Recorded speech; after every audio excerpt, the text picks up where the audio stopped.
Chose my fate. I tried to use my bootstraps, but they get so thin they break. Come on, you great big spenders, send some software my way, my way.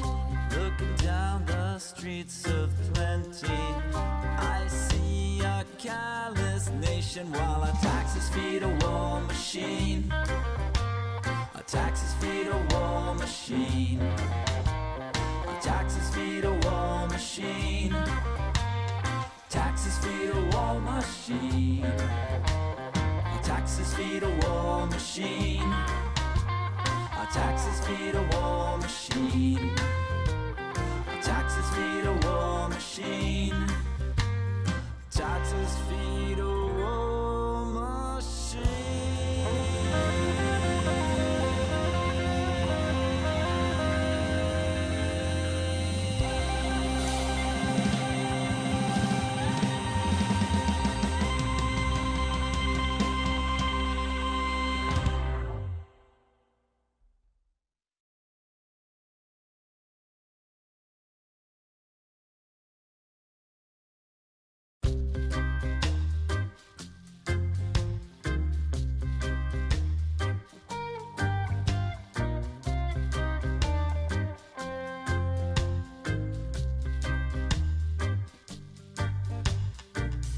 Looking down the streets of plenty, I see a haggard boy.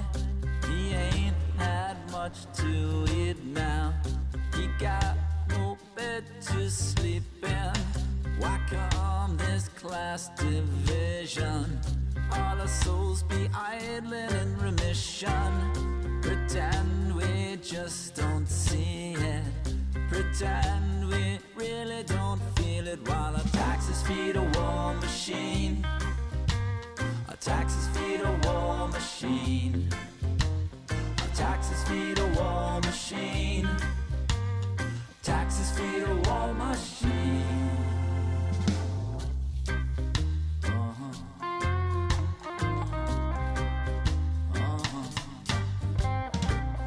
Just give me one stealth bomber. Just give me my very own drone. I don't want very much now. Just a little tank for my belly. I don't want very much now. Just a little shield for my head. I don't want very much now. Just a little love instead. But no, our taxes feed a war machine. 59%. Our taxes feed a war machine. Our taxes feed a war machine. 51%. Taxes feed a war machine. Hi, Adam and Reverend Blake. How are you? We're gonna start at 6:30. We're just gonna play some music right now and a few of our older videos. So we'll start at 6:30, but we'll have content to view, and everything is on YouTube. So it's just gonna be the speakers on the WebEx. How are on the Zoom? How are you, Reverend Blake? Doing okay, and how are you? Good, thank you. Good. I tried downstairs and because I went there.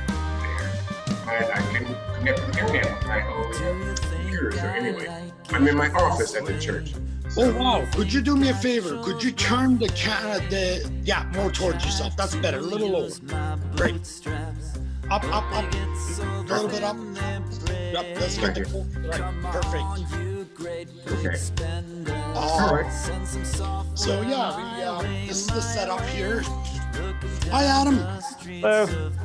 How are How you? wonderful. I'm good. How you doing? This is the setup in my bedroom. That's Combies.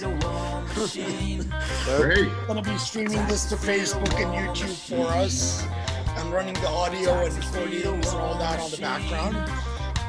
Okay. The plan is to start at 6:30, and I think start a bunch of audio and video files to run with that until 6:30. Sounds great. Okay. Okay. Scheduled to be on at 7:20, Adam. So if you have anything going on, you guys, what I'll do is I'll just focus on the person that's speaking Right. for the presentations until the time comes, and I'll switch to you. And just make sure to say thank you.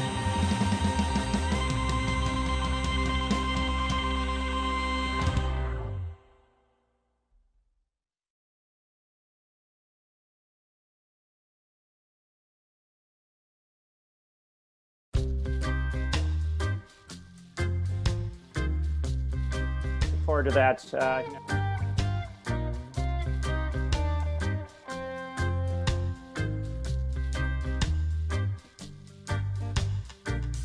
Looking down the streets of plenty, I see a haggard boy. He ain't had much to eat now. He got no bed to sleep in. Why come this class division? All our souls be idling in remission. Pretend we just don't see it. Pretend we really don't feel it while our taxes feed a war machine. Our taxes feed a war machine. Our taxes feed a war machine. Taxes feed a war machine.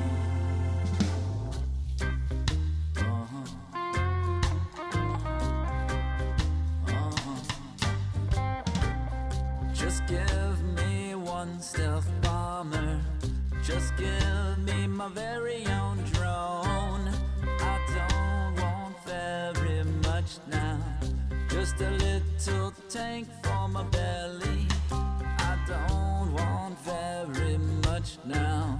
Just a little shield for my head. I don't want very much now. Just a little love instead, but no, our taxes feed a war machine. 51%. Our taxes feed a war machine. Our taxes feed a war machine. 51%. Taxes feed a war machine.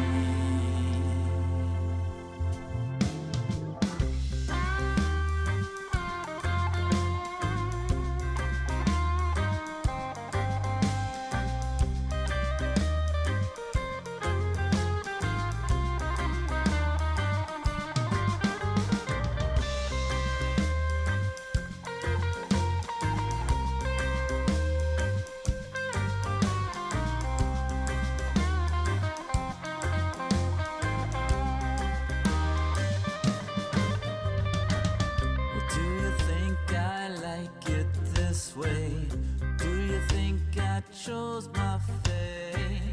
I tried to use my bootstraps, but they get so thin they break. Come on, you great big spenders, send some software my way, my way. Looking down the streets of plenty, I see a callous nation while our taxes feed a war machine. Our taxes feed a war machine. Our taxes feed a war machine. Taxes feed a war machine. Our taxes feed a war machine. Our taxes feed a war machine. Our taxes feed a war machine. Taxes feed a war machine.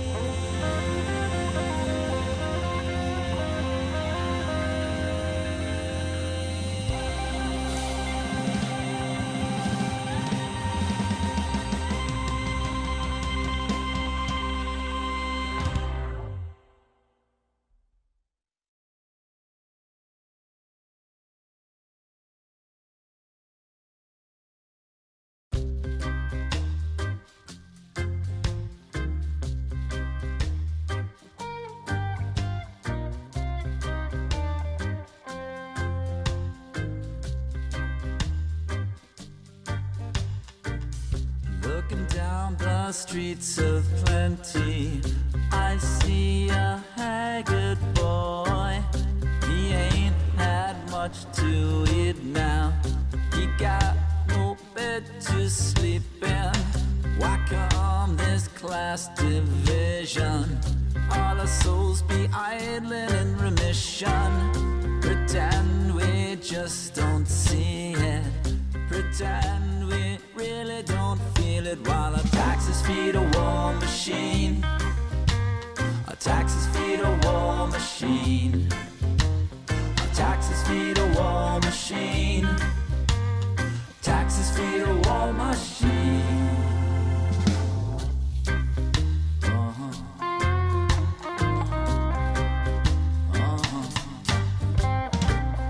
Just give me one stealth bomber. Just give me my very own drone. I don't want very much now. Just a little tank for my belly. I don't want very much now. Just a little shield for my head. I don't want very much now. Just a little love instead, but no, our taxes feed a war machine. Our taxes feed a war machine. Our taxes feed a war machine. Taxes feed a war machine.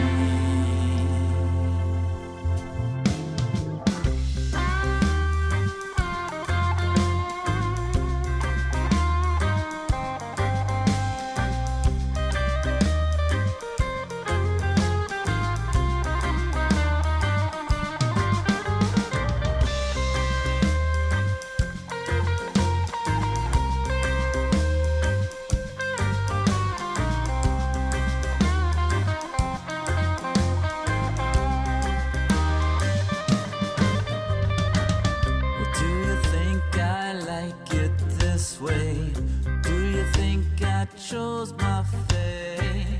I tried to use my bootstraps, but they get so thin they break. Come on, you great big spenders, send some software my way, my way. Looking down the streets of plenty, I see a callous nation, while our taxes feed a war machine. Our taxes feed a war machine. Our taxes feed a war machine. Taxes feed a war machine. Our taxes feed a war machine. Our taxes feed a war machine. Our taxes feed a war machine. Taxes feed a war machine.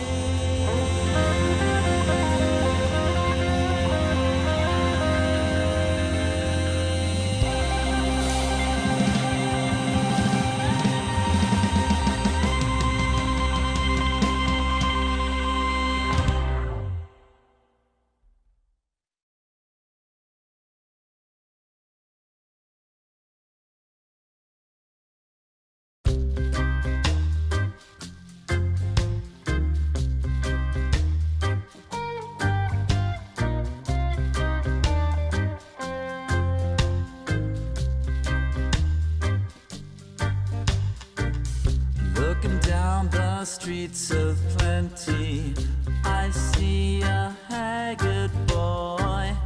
He ain't had much to eat now. He got no bed to sleep in. Why come this class division? All our souls be idling in remission. Pretend we just don't see it. Pretend we really don't feel it, while our taxes feed a war machine. Our taxes feed a war machine. Our taxes feed a war machine. Taxes feed a war machine.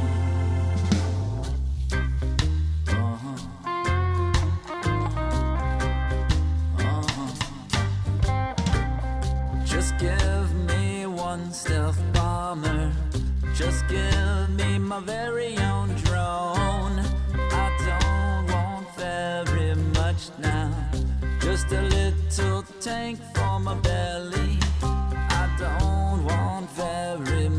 now. Just a little shield for my head. I don't want very much now. Just a little love instead, but no, taxes feed a war machine. 51%. Taxes feed a war machine. Taxes feed a war machine. 51%. Taxes feed a war machine.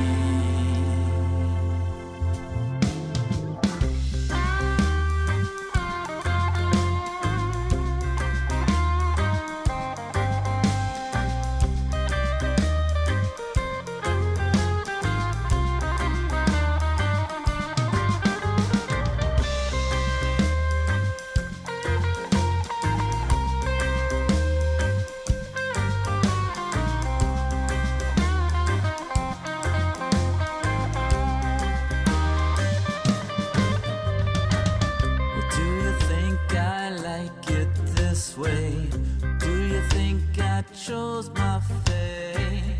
I try to use my bootstraps, but they get so thin they break. Come on, you great big spenders, send some software my way, my way. Looking down the streets of plenty, I see a callous nation while our taxes feed a war machine. Taxes feed a war machine. Taxes feed a war machine. Taxes feed a war machine.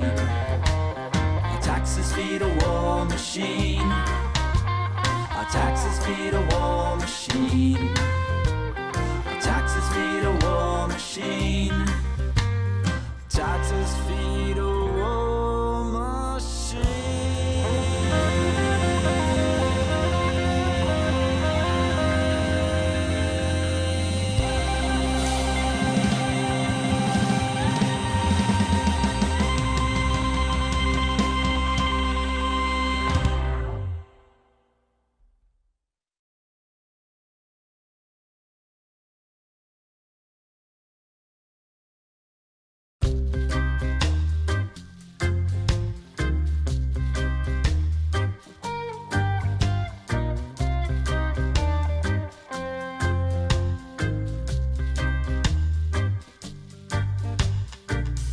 Looking down the streets of plenty, I see a haggard boy. He ain't had much to eat now. He got no bed to sleep in. Why come this class division? All our souls be idling in remission. Pretend we just don't see it. Pretend we really don't feel it while our taxes feed a war machine. Our taxes feed a war machine. Our taxes feed a war machine. Taxes feed a war machine.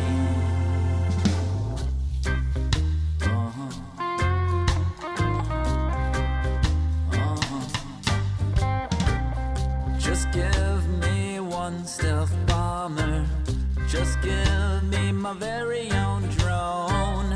I don't want very much now. Just a little tank for my belly. I don't want very much now. Just a little shield for my head. I don't want very much now. Just a little love instead, but no, taxes feed a war machine. 51%. Taxes feed a war machine. Taxes feed a war machine. 51%. Taxes feed a war machine.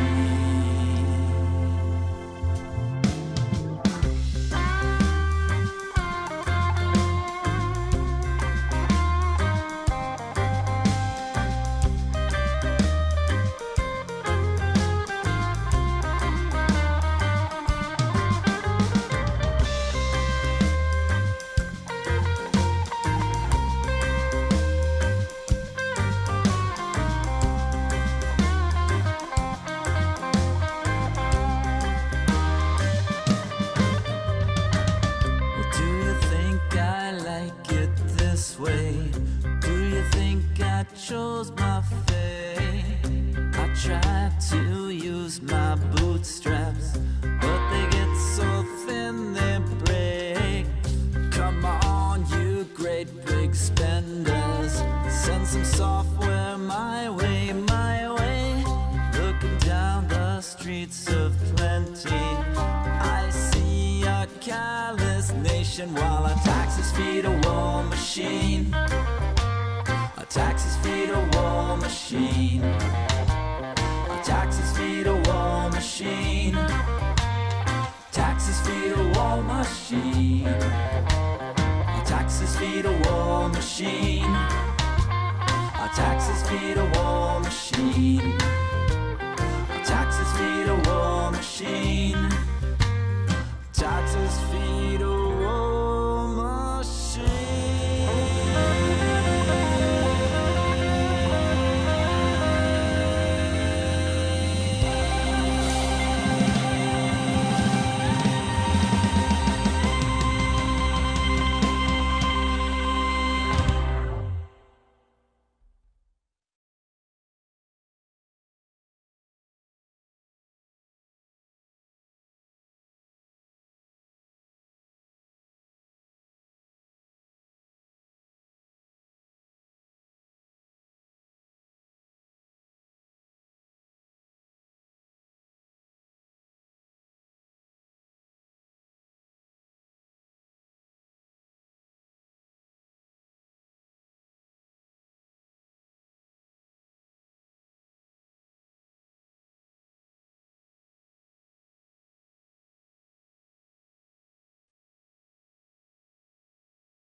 Now we have a special comedian, Francesca Fiorentini.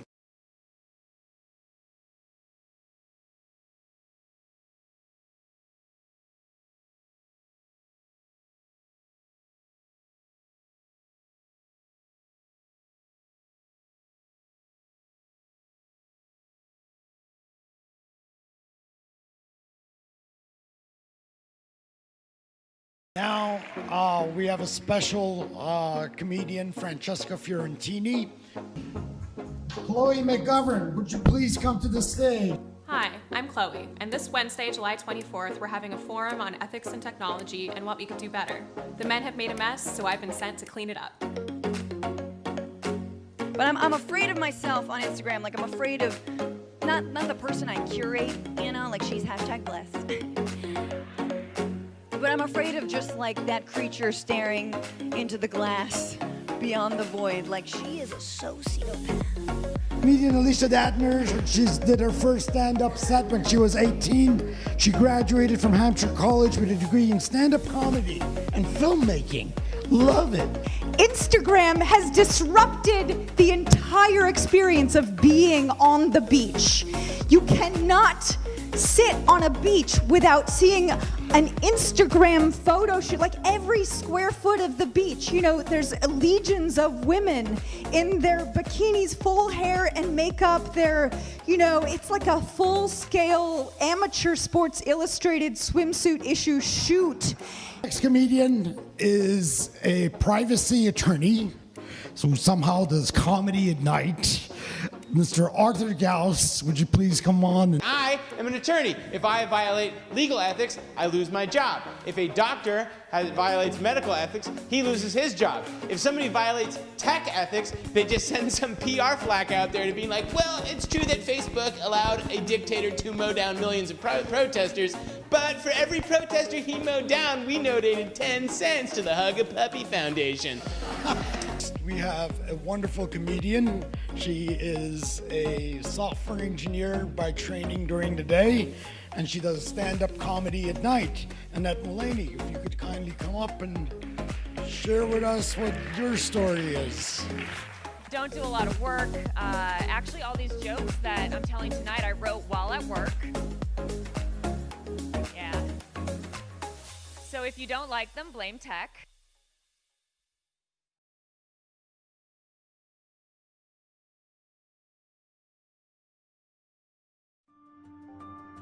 So let me tell you about my experience in the war and give you a perspective. I was a little kid. I was born in Iran in 1975. And in 1980, the war with Iraq started.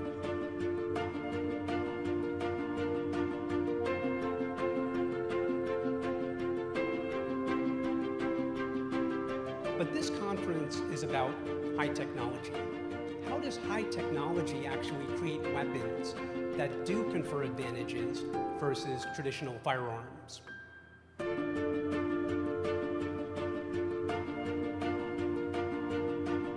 The only victory that endures in consequence is the one in which no one is defeated. We pray to God to eradicate all the misery in the world, that understanding would triumph over ignorance, generosity over contempt, and truth over falsehood. Can I get an amen?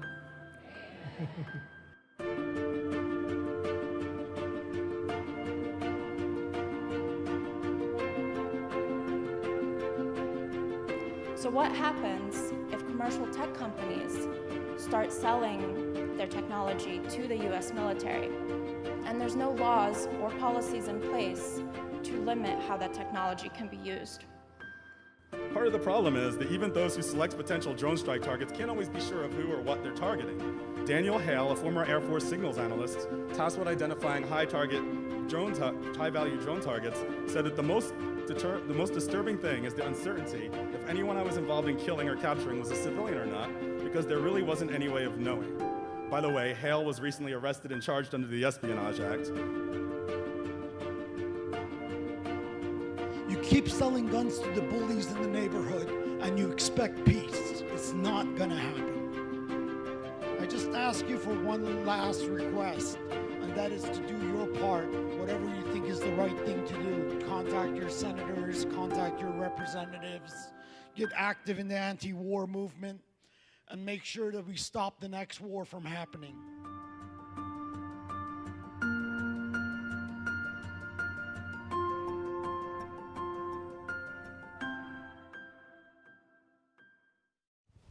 Hey guys, Will Durst here with a few choice words about a group, a wonderful group, doing some great work, and they're called Ethics in Tech And I know what you're saying. Ethics in tech, wow, that sounds like an oxymoron. That's like saying vegetarian butcher or kosher pork tartare or Catholic condom supply house or George W. Bush think tank or Donald Trump guide to etiquette and manners. And you're right. But they're here to help, and they do with a smile.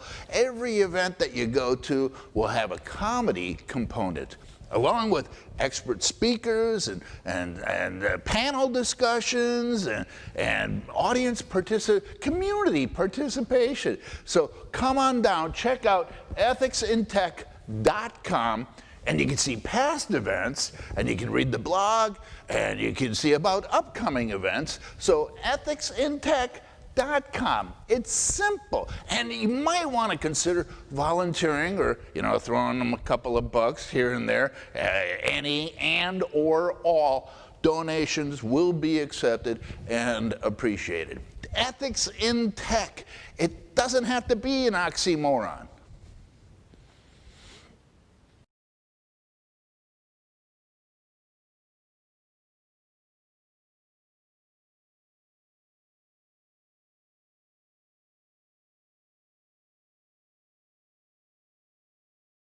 This evening.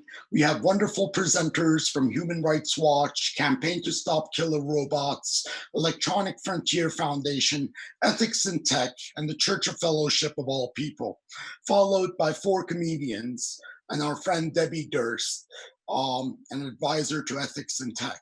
So it's going to be a fun night.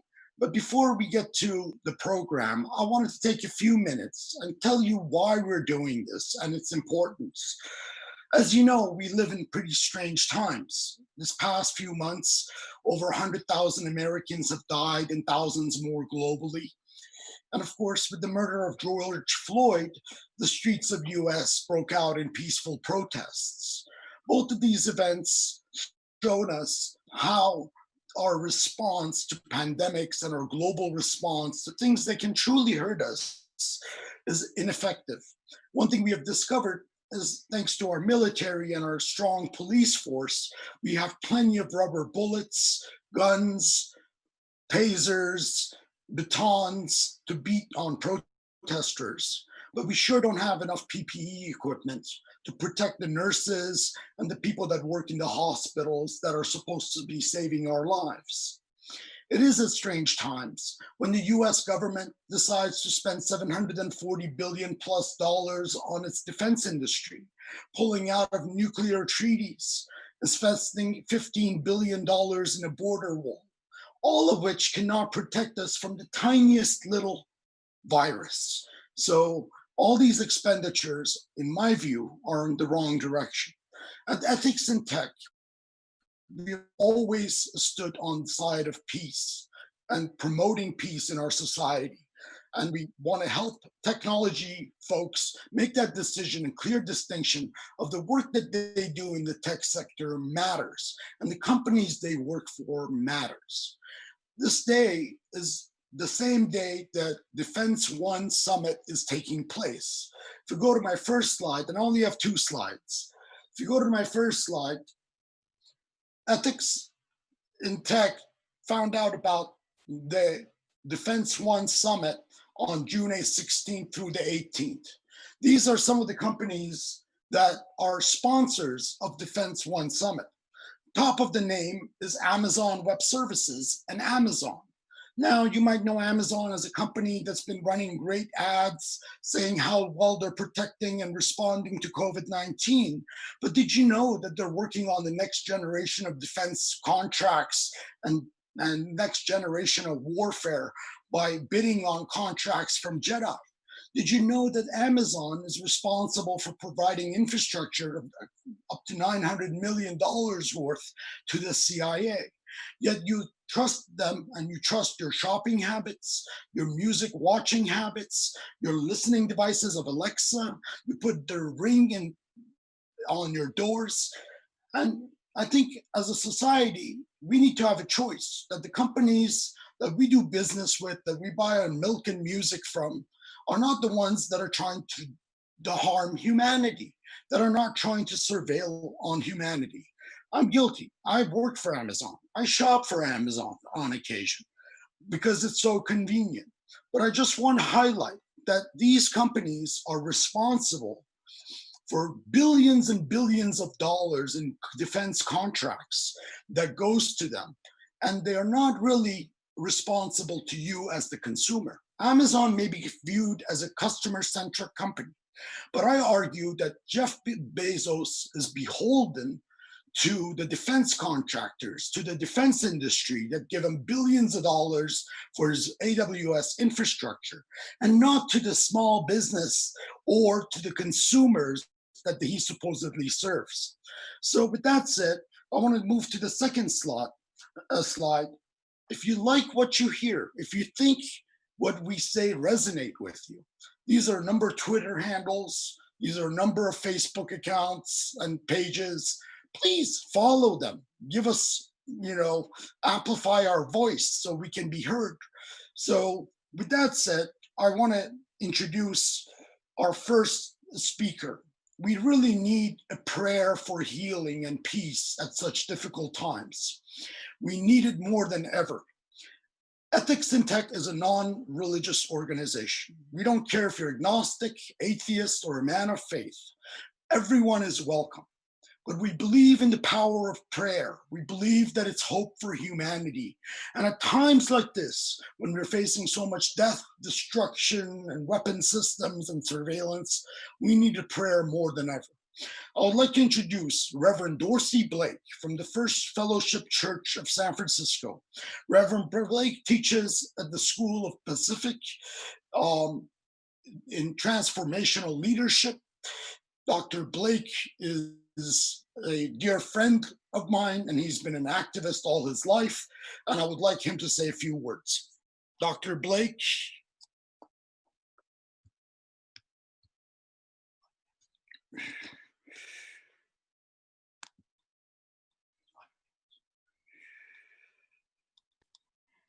Can't hear you.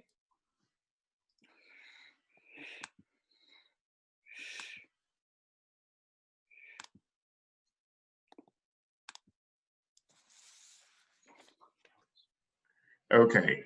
First of all, I want to thank Vahid for his vision in terms of ethics in tech, and for those who have gathered around him supporting this vision so that it becomes more manifest in our daily lives. I think we are living in a very difficult time, a perilous time, and yet a time of great opportunity. The events of the last few months have shown us that there is a great need for us to come together and recommit ourselves to issues of justice, peace. The recent events in terms of the pandemic, they've shown us that much of what we have been doing, much of our structures are antiquated and oppressive and need to be changed. We're not opposed to technology, for I must admit, without technology during this time of pandemic where we're sheltered in place, we would not be able to be here today to have this wonderful, wonderful meeting. I have a friend who wrote a book called Moral and Immoral Uses of Knowledge. So that is our concern about the ethical and unethical use of technology. For me, these days have been quite interesting and personal, and I'm grateful for some of the technology, because what the whole world is seeing now is what I've experienced throughout my whole life. Brutality, the brutality that was not recorded on video cameras. I have seen people abused and mocked and destroyed. Remember last year we commemorated 400 years of slavery in this country. So there is this gift that we have received in terms of people videotaping so much of what is going on. So it's no longer isolated Black people talking about what is happening to them in police brutality. The whole world has been able to see it. But it's also a great time of opportunity. One of the things that has really impressed me is that people in every city across the nation, globe, there has been this response. This response in terms of how awful what they have seen really is. that it goes against their values, that it is something that we must move past in terms of creating a new kind of world. That is one of the reasons our church came into being in 1944, actually, was to bring people together from all walks of life. We did not care what your religious thoughts were, or if you're religious or atheist or whatever, what your nationality was. We wanted people from various walks of life, various understandings to come together, because we felt as though if they came together and had significant spiritual experiences over a significant period of time, there would develop among them a sense of common ground that would undercut all the barriers that divide us. I think ethics in tech has the same kind of idea going forward. We're trying to bring people together from all walks of life, helping them to understand what is really going on, and hopefully providing a kind of forum and a community for us to change things, to build a new world of compassion, justice, a new world where people really do love each other, which means we take care of each other. Before going on, I would like for us to take some time for centering. And that is, I'd like for you, if you feel comfortable, to close your eyes and take a deep breath. And pull that breath up through the chest, the neck, the head, the top of the head, and just hold it there for a second.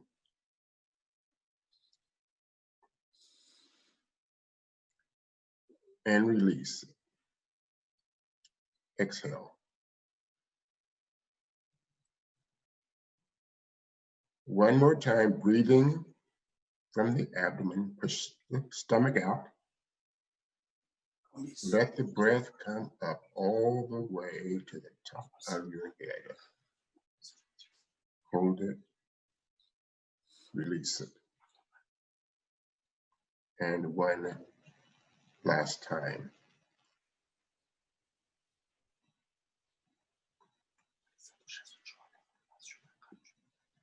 George Floyd and so many others cannot breathe. Their breaths were taken away from them brutally. And yet we have the breath of life.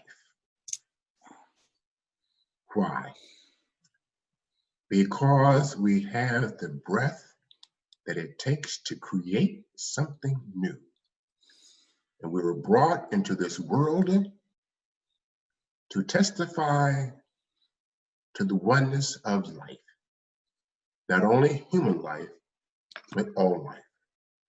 We have breath. Let us breathe out. Let us bring aliveness and awareness to all those we encounter. Let us breathe new life into this world, into the oldest structures, into the old ways of being, so that new ways may come forth. We'll build a world where justice, compassion, mercy abide, where we find resonance with each other, where we strengthen each other, where we hold each other in love, where we create a future. Any past that we have experienced. Thank you. Thank you, Reverend Blake. Thank you, Reverend Blake. Greatly appreciate it. We appreciate your advice and your wisdom within our organization. And we're glad that you have provided us your facilities in the past, your sermons as an inspiration. Next, I would like to move to our dear friends at Campaign to Stop Killer Robots, Mary Worm. Mary has been a global coordinator for the Campaign to Stop Killer Robots. She's been with Human Rights Watch for many years as the Senior Advocacy Director for Disarmaments. And she's a Nobel laureate from her work against landmines in 1996 and 1997, a co-author. So we're privileged to have her with us and looking forward to hearing what Campaign to Stop Killer Robots has been up to. Just give me 1 second as I do make the transition.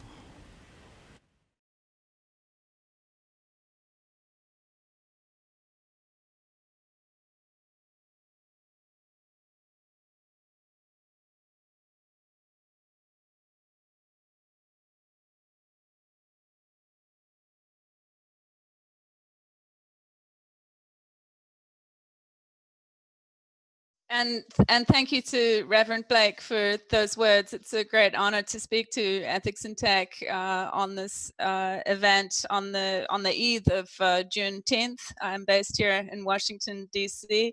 And I work for Human Rights Watch. We've just issued a big report about Tulsa and the race massacre that happened there 99 years ago this weekend. It feels like the weight of history is bearing down on us at the moment with what is happening at the moment on the streets, but also what has just happened so quickly in recent weeks with the pandemic. It's having an impact on my life, as I'm sure it is on all of yours. And it makes it probably challenging to think, how can we talk about campaigning to stop killer robots? But I'll say a few words about the campaign, and I look forward to hearing the other speakers. I thought just in my remarks that I would cover the what. What exactly are we talking about here with killer robots, the terminology, the why, and what are we actually trying to achieve with the campaign, and why now? How are we going to pull this off? There's a lot more that I could say, but so this is just going to touch on the surface, really. But we've taken a lot of heat since the campaign was initiated for our name, the Campaign to Stop Killer Robots. It was a deliberate decision by Human Rights Watch and the other non-governmental organizations that co-founded this coalition of organizations to go with that name. It's been a conversation starter. It's certainly an attention getter. And it's one that has enabled us to begin a dialogue, not just with governments, but also with the public. So we make no apologies for the name. And if you want to know the technical term of what the governments describe as killer robots, it's lethal autonomous weapons systems. And that is basically killer robots. The campaign was established in 2013 because we could see autonomy being incorporated into weapon systems already at that point. And as I was thinking about how to give these remarks in the context of a serious conversation, but also one that ends with comedians, I looked through a new report called Slippery Slope that colleagues and another co-founder of the campaign, Pax, put together last November, and it surveys the arms industry and increasing autonomy in weapon systems. When I was looking through this report, they give many examples of weapon systems that are in development today, and some are autonomous systems that are not yet weaponized. But I thought I'd just read off some of the names for you so that you could see what some major defense contractors are calling their weapon systems in cooperation with the US military and other countries. Of course, we're familiar with the Reaper and the Predator armed drones that were introduced at the beginning of the 2000s in Afghanistan and have been used in other attacks elsewhere. We're now seeing loitering munitions, ones that can loiter in the air and look for targets to attack. There's the Switchblade loitering munition. There's the War Mate, the Harpy. There are also autonomous fighter aircraft that are being developed, such as the Tyrannus, which is a very large autonomous fighter aircraft that will fly over a great distance. And this raises the question of what happens when it drops out of communications range. What do you program the computer on board to do? This is one of the drivers towards autonomy in weapon systems, is the distance, is the speed of weapon systems. and what happens when you can no longer communicate with the system on board. There's the Sea Hunter, an autonomous ship that is traveling the Pacific Ocean right now with no humans on board. They're instead following it in a training ship that is monitoring the ship's movements. And it's not armed yet, but this is another example for us. And then there's now the development of what we call swarms of much smaller autonomous weapon systems with some crazy names. I was looking through the report at the Gremlins and the Skyborgs. These are weapon systems that will be deployed en masse, not just in one single weapon system, but multiple ones. And all of this for us raises the question of human control. And what is the nature of human control over not just the entire weapon system? How is it programmed to manufacture? Is it the commander that sends it out? But what is the human control over the process of selecting a target and then firing on it? Those are the functions that we want to see remain under meaningful human control. So we see many different examples of autonomy in weapon systems, very big investments that have been led by the United States. China, of course, is investing, as is Russia, France, the United Kingdom, the permanent 5 members of the Security Council. We also see significant investments in autonomous weapon systems by Israel and South Korea, the robot nations. And now we're starting to see some worrisome developments coming from Iran and Turkey. But I could spend all of my time worrying about the various weapon systems that are coming out, or we could focus on what we're going to do about it, which is the purpose of the campaign to stop killer robots. So since the campaign was launched, there have been multiple debates that have come into being. One is the legal debate over the clarity of existing law and whether it is sufficient or not to deal with this significant threat to not just civilians in warfare, but also human dignity in policing and law enforcement, border control. There are many circumstances in which fully autonomous weapon systems could be deployed. I was looking at a report just today about policing and the proper management of assemblies. It was issued by the Special Rapporteur on the Rights of Freedom of Peaceful Assembly and Association. And that report found that there's a growing range of weapons that are remote controlled that are becoming available, particularly in the context of policing of assemblies, and it urges great caution. It contains this line saying that where advanced technology is employed, law enforcement officers must at all times remain personally in control of the actual delivery or release of force. And it's this notion of human control that cuts across everything in terms of the debate right now. We've got some really big ethical concerns that have been raised, not least by developing countries who are saying, well, if this is what's coming next, we want no part of it. These are high-tech weapons that are being developed and that could end up being used on us in low-tech states.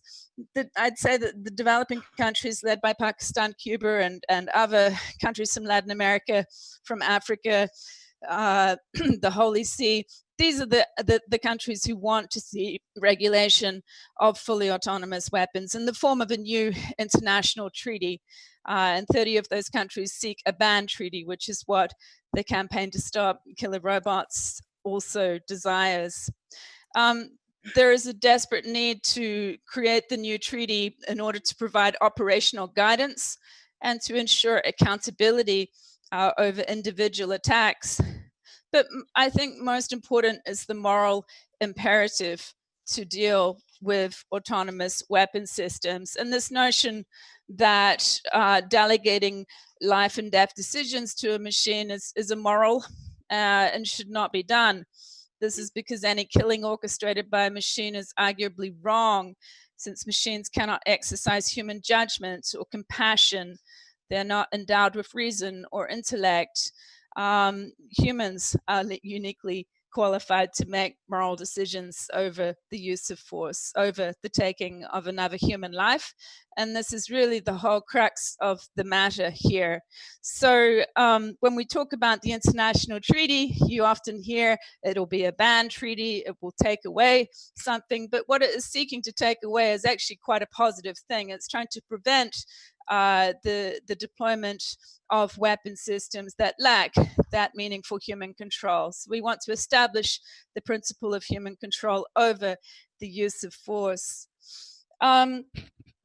We are in an interesting time, as we've heard already. Right now, we have the pandemic. We also face other major threats to humanity: climate change, nuclear weapons. And for the last few years, we've been trying to get the killer robots threat up the international agenda. And I would say that it's now up there and regarded as another pressing threat to humanity that must be managed. It's a massive risk. It's truly a global threat in that eventually everybody will be threatened by fully autonomous weapons. It's one that requires an urgent multilateral response. We didn't start the campaign to stop killer robots to have a debate. We're really glad to see all of the different debates that it has spurred, but we created it to establish regulation in the form of a new international treaty. And in our view, there are going to be areas of emerging tech and artificial intelligence that require rules. And this is probably one of the most pertinent examples.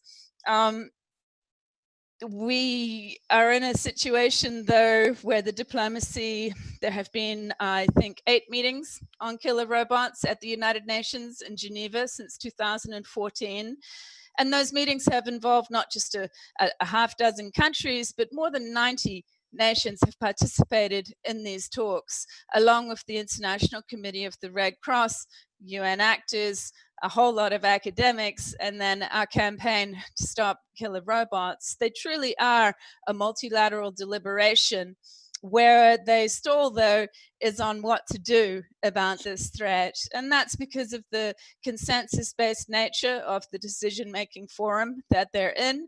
And we see at the United Nations that decisions by consensus often lead to the lowest common denominator decision, where you have to get to the real bottom of the agreement in order to get everybody to agree. And in this particular forum, we see that consensus is not applied equally, that certain countries, certain military powers, mainly the P5 from the Security Council, their views are what really carry the day. Smaller nations are not heard from as much. And that's why, for us, it's so important to encourage cooperation between like-minded countries, to get a core group of countries together that will help to lead the way towards the international treaty. And so while the diplomacy stumbles along, and it's digital at the moment, there are no meetings at the UN in Geneva at the present. And I think in New York, this year is the 75th anniversary of the founding of the United Nations. There was a whole lot of very big, important events planned for the opening this year. Much of it looks now like it will have to be virtual due to the pandemic. So in a way, the diplomacy is on hold, but that doesn't mean that our engagement is on hold. So there's an awful lot of activity going on by campaigners in capitals to try and reach political leaders, to try and get their attention and get their support for launching negotiations. We see some champions starting to emerge, at least in rhetoric, from Germany's foreign minister to the governments in Finland. Norway will change next year. I think Canada's Prime Minister Trudeau actually asked his foreign minister to seek an international treaty to ban killer robots. And while that's really important words on paper, they haven't yet been acted upon. And of course, the diplomacy for the United States right now is pretty much stalled with the leadership in office at the moment.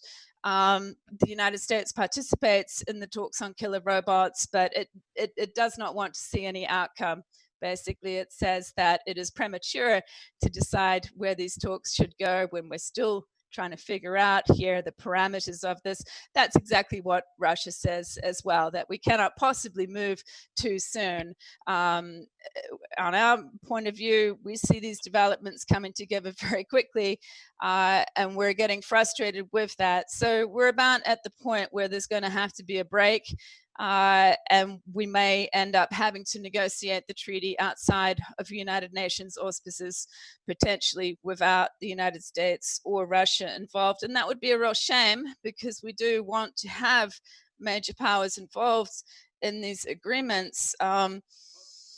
But there are other ways to bring them in line. And I guess this is my experience from the campaign to create the international treaty banning landmines, as well as the Cluster Munition Convention, is that those are two pieces of international law that lack signatures from some of the major powers who have such weapons, but they also include many countries that once stockpiled and perhaps used those weapons. But they set a strong standard, they set a norm, they set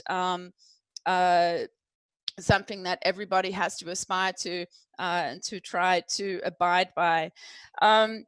The other work that we're doing at the moment is very much, I think, exploring the different, we're still ourselves learning about autonomy and weapon systems and the technology and how it can be used to target certain individuals or groups of people. That's a very dangerous prospect, and that's one that we do not want to see misused or used at all.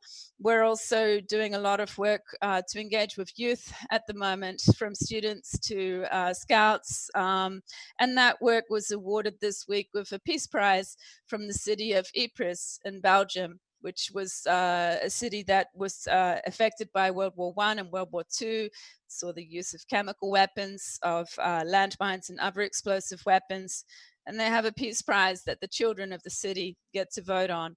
This year, they voted for the campaign to stop killer robots. So I'm hopeful that that's a sign that the students, the children, understand this issue. I do not wish for us to have to leave it to them to try and figure out how we're going to resolve it. But it does give me hope for the future in that respect. That's pretty much all that I wanted to say. We did have Marta Kosmina, who spoke to you at previous Ethics in Tech events, and I really do miss Marta. She was not, she was consultant, so not a kind of permanent staff member, and is no longer doing that role. That was an important role for us to be able to engage with the tech sector out there on the West Coast, and we do hope to replace that capacity soon, because we need to have that support if we're going to be able to push this over the line. And we're very grateful for the support that individual artificial intelligence experts and roboticists have shown to this campaign to stop killer robots, as well as the tech workers at Google and some of the other major corporations who are supporting us as well from the sidelines. We have to create a very big tent campaign here, which is representative and truly global. So we're also reaching out to technologists across the global South. A lot of them are not called artificial intelligence experts, but just computer scientists. You know, they're in universities. They are there though, and we're looking for them. We're trying to connect them with the Nobel Peace Laureates, with the faith leaders, with the non-governmental organizations, human rights groups, humanitarian organizations that are part of this campaign, so that we can pull this off in the very near future. So please watch this space. Please check out the Campaign to Stop Killer Robots website and our social media channels. And I really hope that we can do more of these events, Vahid, and I really appreciate the work and the leadership that you've shown out in California. Thank you. Okay. Thank you so much, Mayor. You said in regards to the campaign and the work that you have done. I had the pleasure of meeting Martha, your coordinator in the West Silicon Valley, and she was so enthusiastic, and she got a chance to speak to our audience a few times, and it was a real pleasure to work with her. So we're looking forward to your continued presence in the West Coast. At the same time, you know, if there's anything that we could do to support the campaign, we're always there. I would like to take a moment now and introduce our next speaker, Mr. Brett Wilkins. Let me bring him up. Brett Wilkins is a colleague of ours at Ethics and Technology. He's on the board of Ethics and Tech. Brett has been working with me since 2014 in Ethics and Tech, covering the tech sector on our blog, ethicsandtech.com. He is a lifetime activist, a journalist for Digital Journal and for Ethics and Tech. And here you go, Mr. Brett Wilkins. Good evening, and thank you to everyone here tonight. Welcome back to all of you who've attended our events before, and congratulations to the campaign to stop killer robots on their latest award. Kids always know what's up.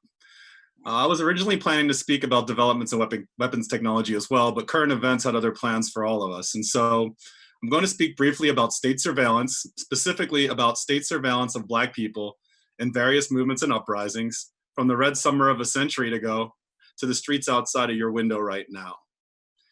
As long as there have been Black people standing up and fighting for the equality that we have so often been denied in this country, we've been answered with government surveillance and intimidation. It goes all the way back to the days of slavery, when Southern plantation owners and slave hunters used the latest technology of the day, which was the telegraph, to help track and catch runaways. 101 years ago, during the infamous Red Summer, President Woodrow Wilson, who was an open admirer of the Ku Klux Klan, gave moral succor to white mobs who were lynching and in Elaine, Arkansas, machine gunning Black men, women, and children to death. The reign of terror wasn't just in the South, but all across the nation, from Boston to Bisbee, Arizona. In Washington, D.C., a young up-and-comer in what was then called the Bureau of Investigation named J. Edgar Hoover launched what would soon become a complex web of surveillance targeting not just Black people, but also anarchists, and especially labor unionists and anyone more than 2 steps to the left of center. Surveillance technology didn't really exist back then. The state relied more upon infiltrators for most of its intel gathering, but there would be plenty of time to improve the technology as the decades went on. 2 generations later, Hoover was still in charge of the FBI, and by this time, the 1960s, the movement for Black liberation had reached its glorious crescendo as giants like Stokely Carmichael, Angela Davis, Huey P. Newton, and of course Malcolm X and Martin Luther King Jr. led us toward the light of liberation. The powers that be were terrified of this, although they should have considered themselves blessed that Black people saw only equality and not revenge. Nevertheless, the government, especially under Richard Nixon, felt the need to place Black people under some of the most intense and illegal surveillance ever experienced in the history of this nation. It was called COINTELPRO. In addition to state-of-the-art bugging and other eavesdropping surveillance, the FBI resorted to downright dirty tricks like sending Dr. King a letter urging him to kill himself. As during the Red Summer, COINTELPRO wasn't limited to Black power activists. Feminists, anti-war activists, Vietnam was raging, and of course those old favorite boogeymen, the communists, were targeted as well. Mark Twain once said that history doesn't repeat itself, but it sure does rhyme. And here we are in 2020, living in another period of hyper-surveillance. It was already gearing up before 9/11, and it was supercharged in the Bush-Obama era when the Patriot Act, NSA global surveillance, and other institutionalized violations of our constitutional rights became the new normal under which we now all live. And while technology's techniques and tactics may change, the targets remain the same. It's us. It's not news, nor is it a secret, that federal, state, and local law enforcement are using surveillance technology to monitor Black Lives Matter and other peaceful protesters as we sit here tonight. Electronic eavesdropping with stingrays and other cell phone surveillance system, license plate readers, algorithmically biased facial recognition software, drones, text message interception, and other tools of the trade give government and increasingly militarized police daunting abilities to target, trace, and track us as well as our communications. They tell us we have nothing to fear if we're not doing anything wrong, but we know that's a lie. When a racist administration and emboldened police classify peaceful protesters as thugs, terrorists, and officially Black identity extremists, when police protect and cooperate with Nazis, that happened right here in California recently, while brutalizing and even killing innocent Black men, women, and children. And when the response of tens of millions of Americans to these outrages is to obstinately declare that all lives matter, we know we have something to fear indeed. And as always, it's not just Black people.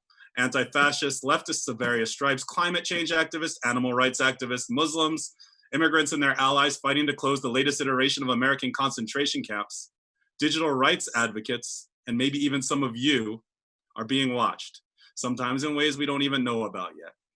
The COVID-19 pandemic and the rise of under-the-skin surveillance presents a frightening glimpse of things to come and coming soon. Yet, we do win when we fight back. Remember SOPA? Remember PIPA? You'd be forgiven if you don't, for through grassroots organizing and activism, these surveillance state measures, which seemed something close to a done deal at the time, were ultimately defeated. And so we must remain as vigilant as ever, and we must stand together to fight against unconstitutional state surveillance, just as we stand together against police brutality and racism. As dire as the situation is, we are fortunate to live in a time when there are amazing groups like Ethics in Tech, the Campaign to Stop Killer Robots, and the Electronic Frontier Foundation. Support them, join them.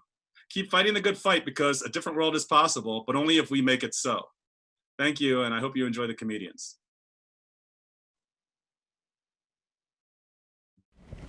Thank you so much, Brett. Greatly appreciate it. Thanks for representing Ethics in Tech as always.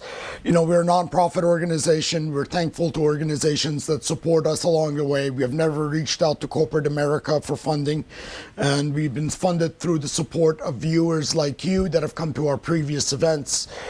One of the organizations that we started working on early on back in 2013, putting events together, was Electronic Frontier Foundation. We found there's values to be in line and we support them in their endeavors. And we belong to Electronic Frontier Alliance, which is a partner network of Electronic Frontier Foundation, which is a number of grassroots organizations that have collaborated under the EFA umbrella.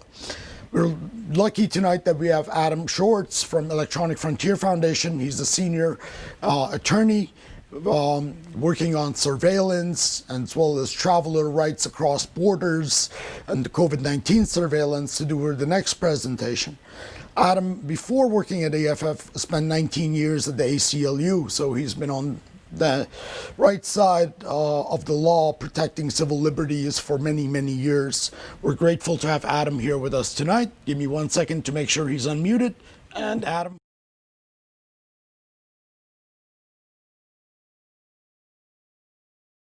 Great. Well, I'd like to begin by thanking Vahid and Ethics in Tech for having me here, and the fellow panelists, and everyone who's listening in here. It's a real honor and a pleasure.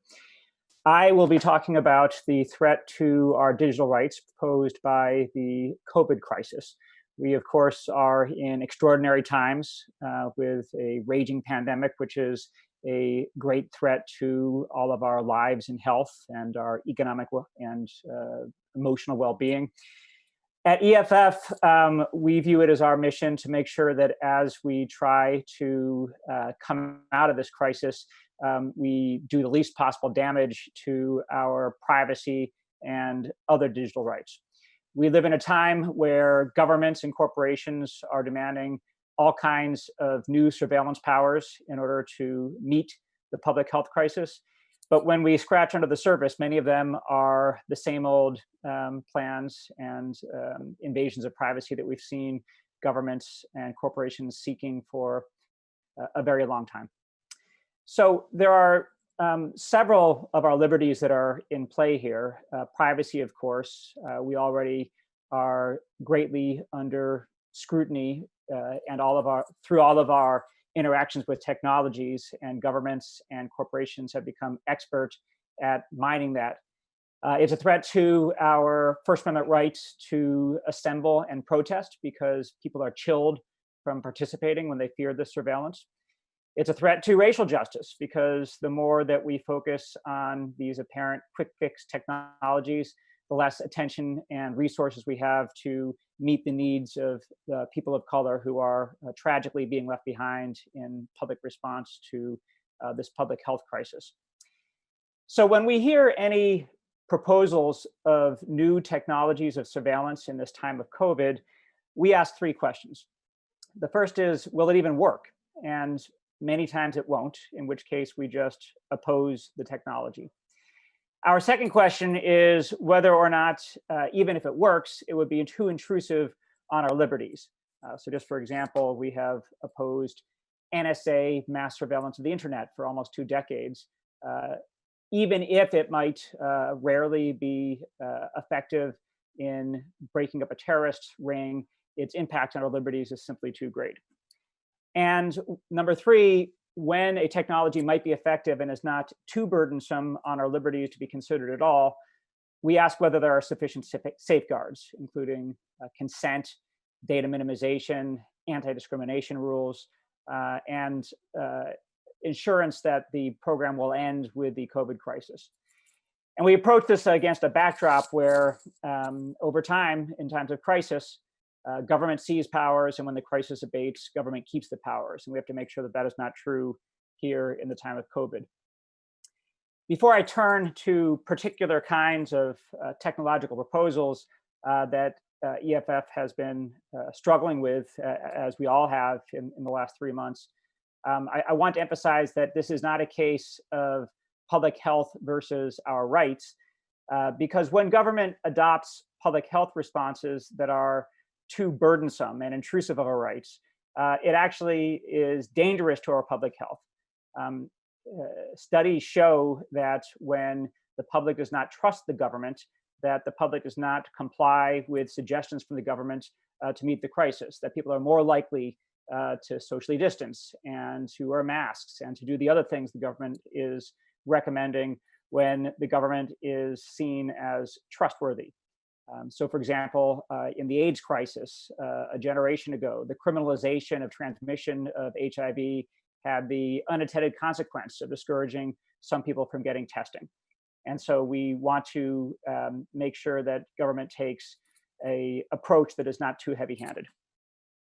So number one, there are a lot of proposals afoot to surveil the entire public and try to identify individuals who should not be out and about, either because they are known infected persons or because they are symptomatic. And we think this is a very bad idea, both because the technology is completely unproven and deploying it will just put new hardware in place that's hard to roll back when the crisis is over, and also because it is another step forward towards permanent government surveillance of all of our movements. So for example, there are proposals to put more cameras in place to do face recognition of passersby to identify patients, proposals in place to do remote body temperature checking to identify people who are feverish, proposals to put all of this on drones and have the eye in the sky that is looking for faces and looking for people with elevated temperature. This is all a very bad idea, and we oppose it. Number two, there are proposals to do electronic surveillance of patients who are known by the government to be infected and have been told to stay home and separate from others. Proposals to enforce this by electronic means. We're seeing in foreign countries that people are being forced to download apps onto their phones, which turn their phones into location tracking tools, so that if they step with their phone out of their home, a button beeps at the police department and they send officers out. We're seeing in foreign countries, people are made to wear GPS ankle shackles in order to stay in their home. In some countries, drones are looking in the windows of apartments with cameras, and people are expected to present their face to the window so that they can confirm that they're still at home. There are proposals, or it's actually being done in some countries, that patients have to have their phone, and when they receive pings at random times from the government, they have to take a selfie and transmit that selfie with a time and place stamp back to the government. So we are a hard no on these kinds of proposals. Fortunately, they have not been hitting the United States yet. Hawaii was thinking about requiring everyone who got off a plane and was told to quarantine for 2 weeks to engage in this, until fortunately their state's attorney general raised legal questions. So number three, we need to have a very high wall between data that is gathered about people for public health on the one hand, and the operations of law enforcement and immigration enforcement and intelligence agencies on the other hand. So we were very troubled a few weeks ago when Minnesota's public safety director analogized that state's attempts to identify protesters who were accused of arson and other crimes by interrogating people who've been arrested to create social graphs on the one hand, to contact tracing for purposes of COVID on the other hand. These simply are different categories that we need to keep separated. Law enforcement should not get the data being used for contact tracing. And so, for example, we strongly oppose the suggestion that police officers should be given lists of addresses of houses where someone has been infected. This has been suggested so that when officers arrive at a home with someone who's infected, they could take extra precautions. We think this is a very bad idea because it's stigmatizing, because the more people who have access to the information, the less it's controlled, and because officers should be taking universal precautions when they are interacting with the public. So again, we need to have no sharing of data gathered to fight COVID with law enforcement and immigration enforcement. Number 4, we are opposed to immunity passports and a related idea that is sometimes being called verified credentials, which has to do with blockchain, and I will explain that. There is a vision of how we get out of the social distancing at home process that we've been in for a very long time through a process of somehow identifying who is sick and who is ill and conditioning entry to public spaces such as restaurants or workplaces or schools or parks on display of proof that you are not ill. And one of these would be the immunity passport, which could be paper or a digital token on your phone, which shows that you are immune. The other would be the verified credential that you again would show on your phone. That would be proof that you are not currently infectious. So we oppose and there's actually legislation in California, Assembly Bill 2004, which is trying to authorize and entrench the system of verified credentials that I've just described, in which EFF and ACLU and other privacy groups have been lobbying strongly against. It left the state assembly by a majority vote a week or two ago. We're hoping to kill it on the Senate side. And so we oppose these kinds of things for many reasons. Perhaps most importantly, we are sliding as a society towards a system of universal digital identification that we would have to display when we do anything: rent a hotel, buy something, pass through a door, go to a bar. And so we are alarmed at the idea that public places would require people to flash their phones to transmit a digital token in order to prove wellness to get through there. It habituates institutions to doing this. It habituates the general public to complying with this. Moreover, there's no reason to think these schemes would work. As to immunity, the World Health Organization has said that there is no scientific reason right now to believe that having been infected once gives you immunity from being infected a second time. And as to proving that you're not currently infectious, that could change very quickly. So if you had an infection, if on day one you took the test and you weren't infected and you get your token of non-infectiousness, the next day you get infected and be asymptomatic. And on the third day, you're still showing your token of health. So we are very much opposed to the verified credentials of medical tests and the immunity passports as being a part of how we get out of the lockdown. And to be perfectly clear, we all hate the lockdown. It's especially bad for lower income people for many reasons. But turning to this kind of phony technology solution is not the answer. Number 5, there are a lot of proposals to have tracking systems on our phones to detect who we are in contact with so that we can automate the contact tracing process. This is one of the most common proposals being laid out around the world. Some of it is very alarming, some of it is less alarming and requires, I would say, a wary approach, but not one of a hard no.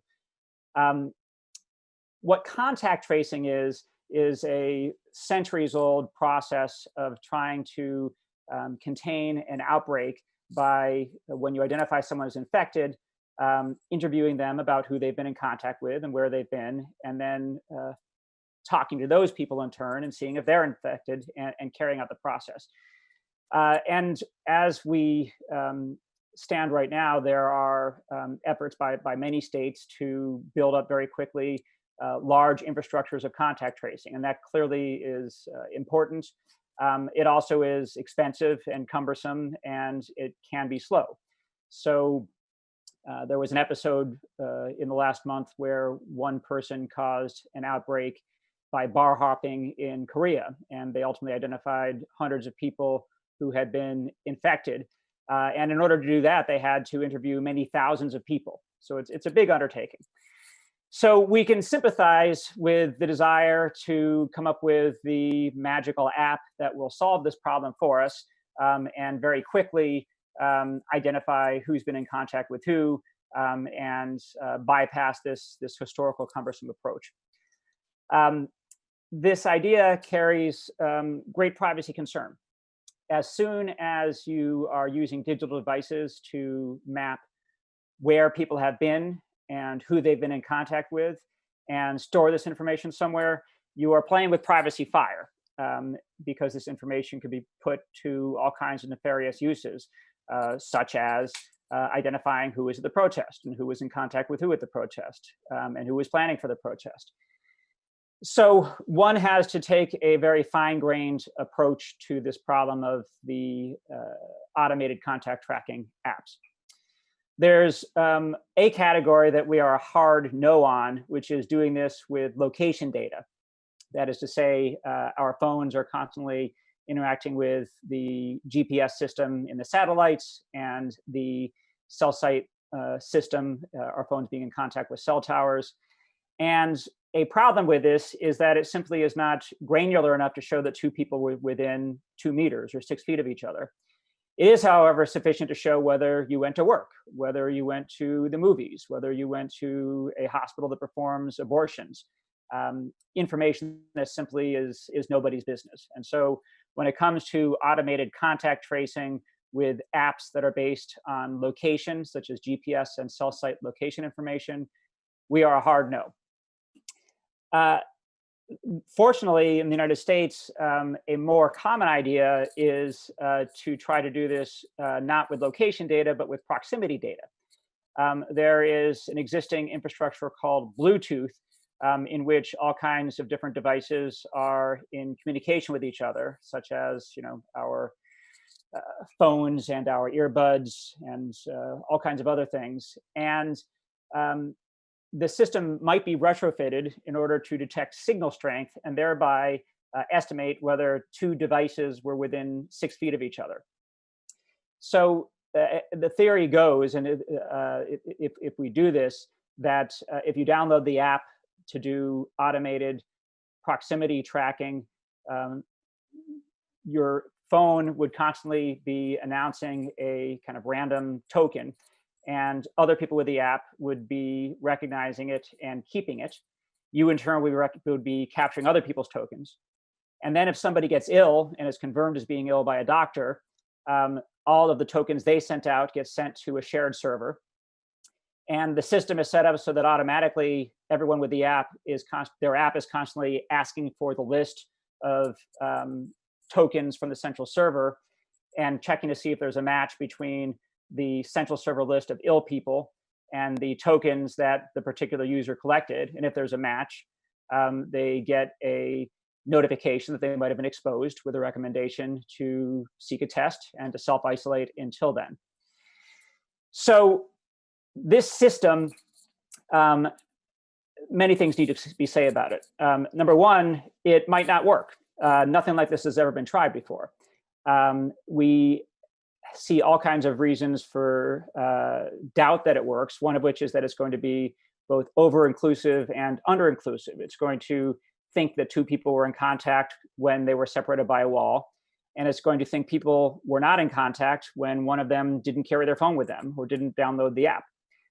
In the United States, 1 in 5 people don't have a smartphone. Around the world, the rate of not having a smartphone is much higher. And so at best, any kind of system of apps like this is going to have to be an adjunct to the tried and tested methods of mass contact tracing of the manual and interview sort, as well as a lot of testing. One big division that is much talked of here is between a centralized system, which means that there's someone in the middle who can match the tokens to identifiable people. We're strongly against that. Many of the states are now developing these apps. We are not thrilled with them because they're doing location or because they're centralized. To their credit, Apple and Google have set up an API for these, which has a decentralized approach that is focused just on the proximity and not on location. So the final thing I want to say is that a lot of the government's response to COVID is to form partnerships with corporations.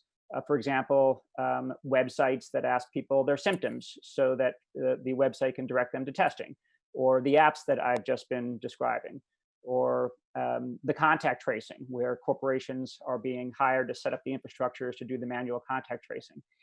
There's a lot of data floating around, and unfortunately, for a very long time, America has not had enough laws to protect people's data privacy. And the COVID crisis is really shining a spotlight on that, which is why around the country, including here in California and in Congress, there's been a lot of bills being filed that would create new data protections to ensure that corporations don't walk away with this data and start sending us ads with it, and that governments don't walk away with this data and start using it for law enforcement or whatever they are doing with it. So the watchword needs to be data minimization, that we collect as little information as we need. We keep it for the shortest period of time, which might be weeks. We only use it for COVID response, and we don't share it with anyone who's not part of that COVID response. So thanks everyone for attending this terrific event. Again, I'm very appreciative of Ethics in Tech for having us. If you are interested in what you're hearing, we have a lot more about this at EFF.org. If you want to help out, join our action alert system, and we'll send you pings when you need to call your legislators and tell them to support strong legislation to keep our COVID data locked down. Thank you very much. Adam, thanks for your presentation. We live in a scary time. It seems our data is not owned by us anymore. It's owned with government agencies, private corporations, and anybody else that can get their hand on it. And now putting in more tools in the hands of the government to be able to track us is a pretty scary world that we're going to be living in. With that said, I would like to break for the comedy portion of the night with all the help of, first, let me do a quick shout out to Lewis and Nash at EFF for helping us out with all this and getting our events out to their members.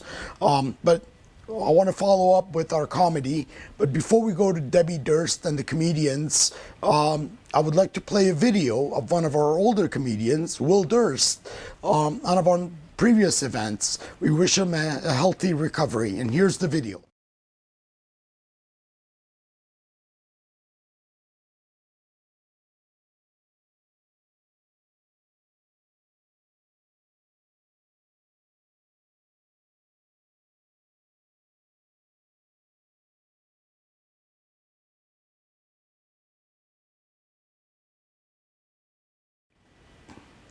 Do you have audio?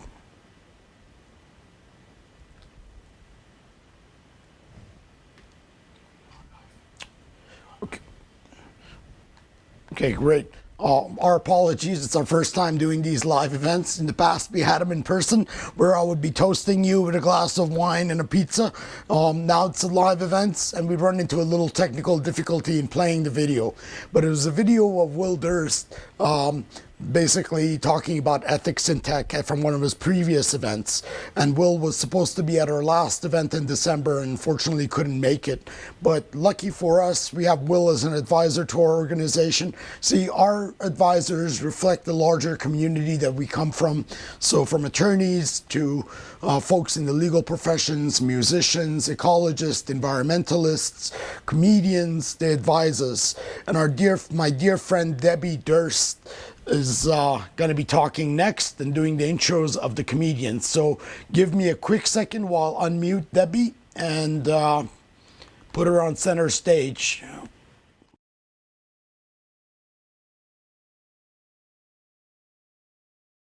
Hi, everybody.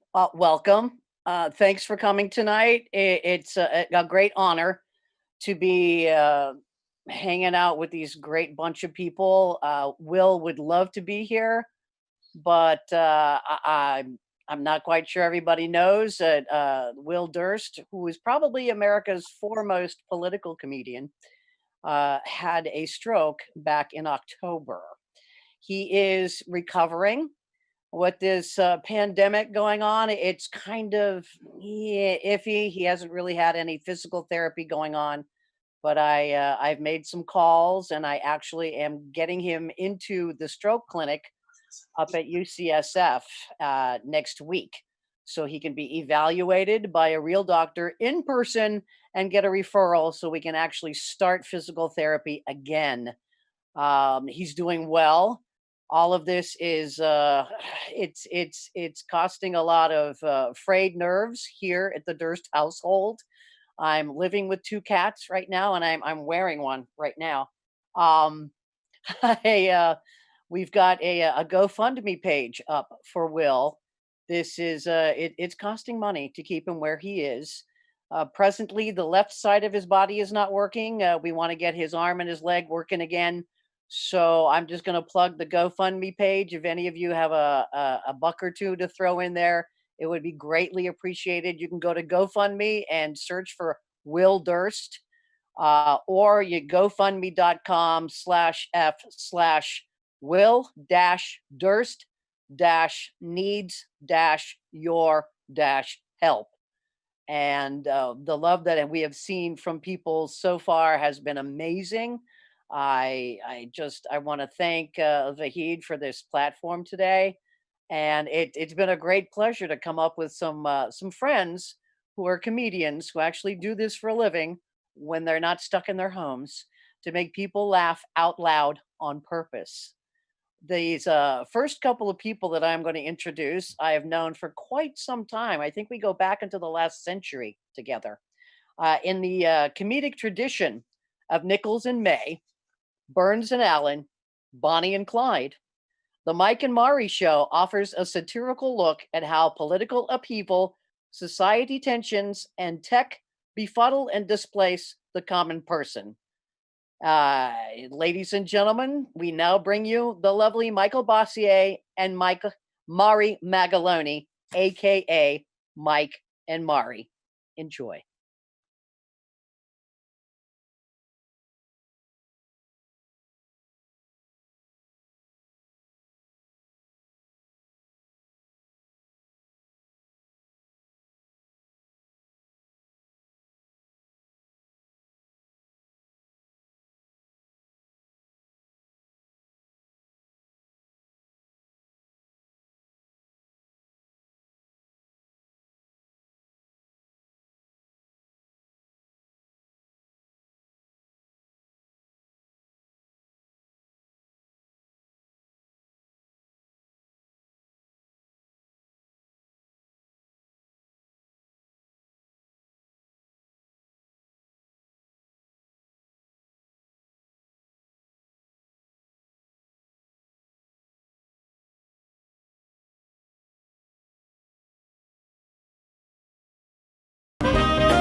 Welcome to AT&T.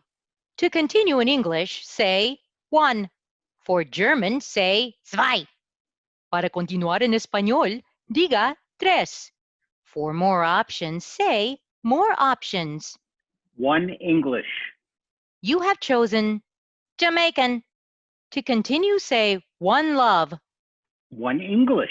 Okay, English. Now, tell us what you are having problems with, like, I want to pay my bill, or I'm having trouble paying my bill, or I'd like to set up a plan so I can pay my bill. Talk to a human being. Okay. Did you know you can find answers to most of your problems by logging on to the My AT&T app and going to the help section? What if I need help talking to a human being? I'm sorry. This system does not understand sarcasm. To reach an operator, please say operator. Operator. I heard operator. Is this correct? Yes. I heard yes. Is this correct? Yes, operator. Briefly state the purpose of your call. Trouble with phone delivery. Before I connect you, would you like to take a brief survey on why you no longer wish to speak to an automated system? No. Is it the tone of my voice? Operator. Okay. Before I connect you, for your convenience, please speak or enter all 10 digits of your telephone number. 925-777-1234. I heard 9. Is this correct? Yes. I heard 2. Is this correct? Yes. I heard 5. Is this correct? You're not going to do this 10 times, are you, operator? Operator, I will connect you now. It's about time. The time at the tone is 8:56. Operator. Connecting. Due to a higher than expected call volume, your wait time is approximately 3 hours and 15 minutes. How is this unexpected? You've had the same message for a year. Hire more people.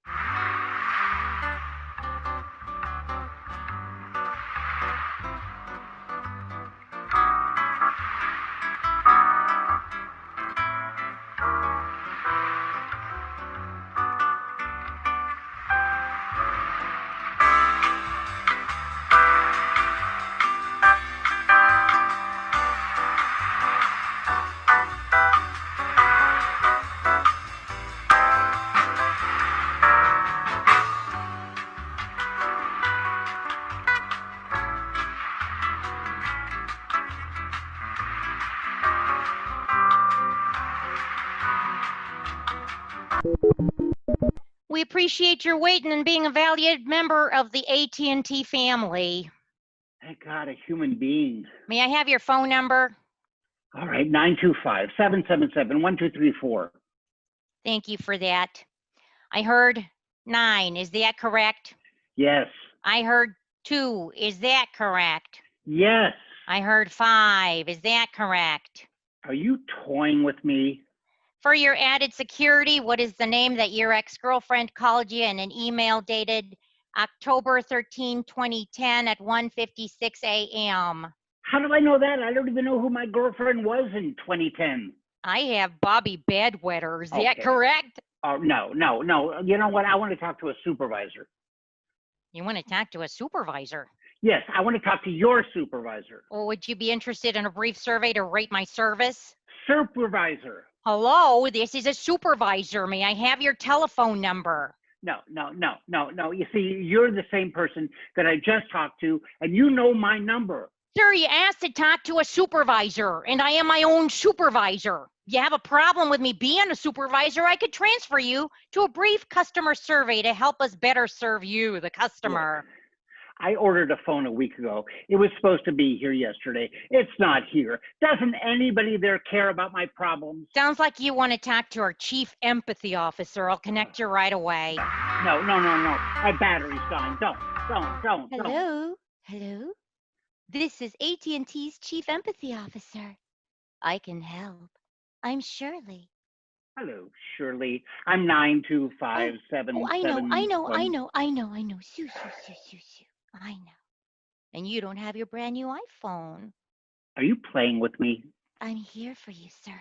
Really? Like the way my phone was supposed to be here for me? Oh, I know. Sometimes it feels like those companies plan for the products to fail once the contract runs out, huh? You're telling me I ordered a phone and they locked me in this 2-year contract and they wouldn't let me out?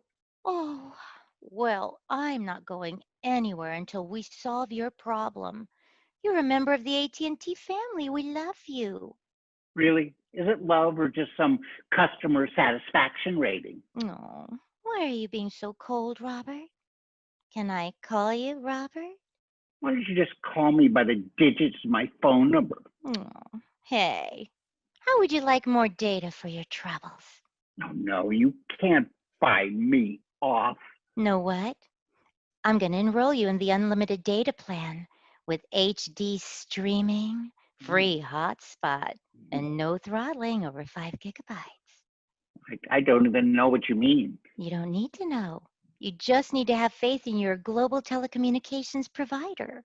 All you want is to connect. I guess. Well, then it's done. What's done? I'm putting in a request to the technician specialist to deliver and set up your iPhone right now. But, No, there's no turning back now. what do you mean? Don't you remember what you signed? Oh, never mind. Nobody ever reads it anyway. To us, you're not 925-777-1234. You're a member of our AT&T coven. Coven? You're our Robert. Can I call you Robert? Oh, that's my name. Oh, Robert. I could get into trouble for telling you this. They're always listening. They record everything. I feel a special connection to you. I don't care who's listening. You know what? Damn AT&T. I think I feel it too. Oh, Bobby. All I know is that the system works, and together we're going to get you your new phone. Oh, yes. In order to complete your order, all I need is that little 4-digit passcode of yours, and you'll be safe and secure in the bosom of the AT&T family for another 2 years. Yeah, I don't remember those, 4 little numbers. Huh? Well, I can't finalize our agreement without those 4 little digits. Well, I have them written down somewhere. I really need it, Bobby. Oh, I really want to give it to you. Give it to me, Bobby. I need it now. Okay. 7. Yes. 3. Good. 2. Yeah? 6. No. Yeah, I think that's right. 9. Mm-mm. 3. 5. That's incorrect. Oh, really? I really want to give it to you. I do. Not without protection. All right. Okay. I'll tell you what. You give me your number. I'll look for the numbers. I'll call you back. No means no. No, really. I'll call you back. We're family. Hello? Hello? Welcome to AT&T. To continue in English, say 1. For German, say 2. Para continuar en español, diga 3.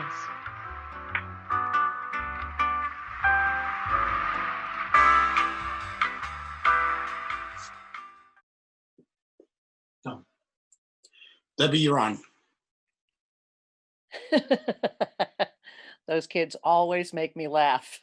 Hysterical. I'm very proud to introduce your next comedian for this evening. Nato Green is the country's only semi-functional hybrid of comedian and union organizer. You can check out his last album called The Whiteness Album and his podcast, The Bituation Room, with Francesca Fiorentini. The Episcopal Archbishop once called him the Antichrist. Ladies and gentlemen, a friend of mine and a fellow San Francisco native, Mr. Nato Green. Shalom, everybody. How you doing? What's up, tech people? It's good to talk about tech and ethics. I think the biggest problem with the tech people is that they are inventing the wrong stuff. They're not inventing the things that we need. Do you know what I mean? Now we have it's wildfire season starting in California. Now I have a new thing to be afraid of. which is fire cyclones. Now we have fires that go 200 miles an hour in California. It's like, hey, tech people, could you maybe invent something that will stop a fucking fire cyclone? And the tech people are like, no, we're busy. We're inventing Shazam for soup. Hey, tech people, the IPCC climate report says that we only have 12 years to reduce carbon emissions enough to avert the catastrophic collapse of civilization. Could you maybe invent something to suck the carbon out of the sky? And the tech people are like, no, we're busy. We're inventing Uber for Uber. So like if you don't have Uber, you can see who around you has Uber and then get that guy to call you an Uber. So we're gonna do that first and then we'll suck the carbon out of the sky later. It's like, people, focus. And some people like NATO, do you hate technology? Like you talk a lot of shit about technology, but then you use all the technology. Are you a hypocrite? I'm not against technology. Like I don't think technology fundamentally changes us. It reflects who we are. Do you know what I mean? Technology amplifies our culture and values. Like human beings did not become narcissistic fuckheads when we invented selfie sticks. Like throughout human history, people would sit for hours and like to have an oil portrait painted of themselves and they would hang it on their wall. Be like, look, here's a picture of me in my manor looking down upon my serfs and my lands. Hashtag squad goals, hashtag winning, hashtag blessed, hashtag living my best life. And everyone who could afford to do that did that, and now we can all do that, and so that's what we do. Like the like here's a thought: technology just reflects the culture of the people who invent it. Like here's a thought experiment. In my neighborhood in San Francisco, we have 2 buses that go. One is the Google bus that takes people to work in Silicon Valley, and 2 is the Immigration Customs Enforcement deportation bus. This was before COVID, and let's just imagine that through a hilarious turn of events, the buses were switched, and a bunch of computer programmers were dropped off into the loving embrace of the Sinaloa cartel in northern Mexico, and a bunch of undocumented migrant workers were dropped off at high-tech campuses across Silicon Valley. And because people don't look up from their screens to make human contact, no one noticed. There would still be technology. It would just reflect a different set of values if it was immigrants making it. If it was all undocumented immigrants. Like there would be Tinder, but for consent. Do you know what I mean? Like there would be like an app. Say you have a brick and you want to smash a window and riot, but then you realize it's your neighborhood and you like these local businesses. You don't want to smash the windows, and so then you click on the app and a car comes and takes you to the nearest rich neighborhood so you can go riot over there. It'd be called Uplift, or there'd be like an app for like wearables. There would still be wearables. There'd be Google Glass, but for police to wear to see black people as human. Just like a different set of values would be reflected, or an app that you could use to put white guys on mute. That'd be called the white noise machine. So all those things are possible. So now the tech industry is going to the ballot in California this year. They're going to fight AB5. They want to, Uber and Lyft and DoorDash want to protect their right to use independent contractors, or freelancers as they're called. Freelancer derives from the linguistic root of free, which is how much you get paid as a freelancer, and lance, which refers to being stabbed repeatedly by your employer for sport and spectacle. Now, employers like using independent contractors or freelancers because they legally can't unionize and are not entitled to minimum wage and overtime. And workers like being classified as independent contractors because it gives them the freedom to fuck off and die on their own terms. And they like that. They like that flexibility. So originally, the idea of the independent contractor was like a very limited concept of like a consultant, like a real professional. They get a flat rate. They'd walk into your company, just look around and shout like total quality management, feng shui, efficiency, and then they would take their money and fuck right off to Hawaii. And now it's like taking over everything. And so AB5 was passed to address like companies like Uber and Lyft.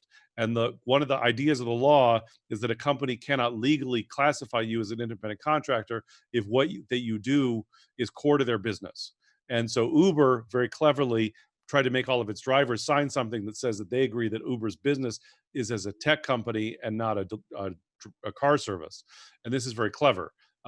It's like the owners of the NFL football teams announcing that football games, the game itself is secondary and their primary business model is giving brain injuries to black men. So what else? Elon Musk is the single greatest argument that Nelson Mandela should have killed more white people in South Africa. So the lingering consequence of apartheid. Tesla has new products. They have a Cybertruck. It's a giant truck. It's bulletproof. It's machine-like, and it can automatically parallel park. It's sort of built for people who are afraid and want to protect themselves against urban uprising, but also want to be able to parallel park. So they're like jerks, but also polite. Now, Elon Musk is getting a $700 million payout of stock options, despite, for much of the shelter in place, they've been making no cars. So there's no supply and high demand. That's how you do it. That's Econ 101 for you. And that's why he's getting paid a lot of money, just for the demand. My favorite Elon Musk thing recently is the Elon Musk baby. The baby's name is XAE-A12 Musk. So let's unpack it briefly. X, the unknown variable. AE is the Elven spelling of an artificial intelligence, setting up that long-awaited Legolas Terminator crossover buddy flick, the Elven AI thing. And A12 is the precursor to the SR-17, which is Grimes and Elon Musk's favorite aircraft, which raises the question, if you ever want to know how rich is too rich, the answer is if you have a favorite aircraft. So it gets worse, though. XAE-A12 is pronounced Kyle, because X is the Greek letter Chi, AE is AI, and 12 is the 12th letter of the alphabet, which is L. So coming up with this complicated formula, XAE-A12, and pronounce it Kyle, never in the history of humanity has something been so pretentious and so lame at the same time. It'd be like when Prince changed his name to the Symbol to get out of that record deal, while the symbol visually contained the symbols of male and female, he told us that it was pronounced Dongmeister. In conclusion, rise up, everyone. I just have to tell you one more thing. This is my favorite thing of late, which is since the George Floyd murder and the protests, there was a public opinion poll out recently that 42% of Americans support Donald Trump, 46% of Americans support Joe Biden, and 54% of Americans support literally burning down the police station in Minneapolis. So that's amazing to me. That means that I look forward to the 2020 winning presidential ticket of burning down a police station and a free Palestine. That's a winning ticket for me. And so 54% of Americans support burning down the police station, which again raises the question, what did the other 46% of people think? And I looked at the crosstabs of the poll. 12% of them thought that you shouldn't burn down the police station. 23% thought that you should burn down all the police stations. 5% thought that you should have stacked all the police stations on top of each other and then tipped them over. And then there were 6% who thought, I'm mad because I wanted to be the one to burn down the police station, and that guy did it first. Thank you very much, everybody. Thanks, Ethics and Tech. Thanks, Debbie Durst. Rise up.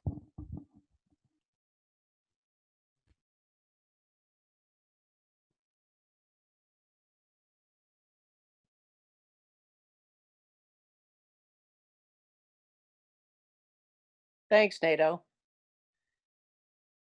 Thanks so much, NATO. Thanks. That kid can always make me laugh.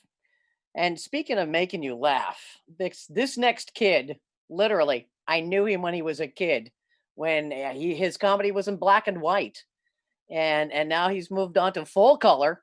He used to play football, not professionally, but over his 30+ career in comedy, this marvelous man, has headlined across the United States. He's hosted his own daily radio and TV talk shows, both in San Francisco, and he's written humor for people ranging from corporate CEOs to the late, great Robin Williams. Ladies and gentlemen, this man straight from Berkeley to you, Mr. Johnny Steele.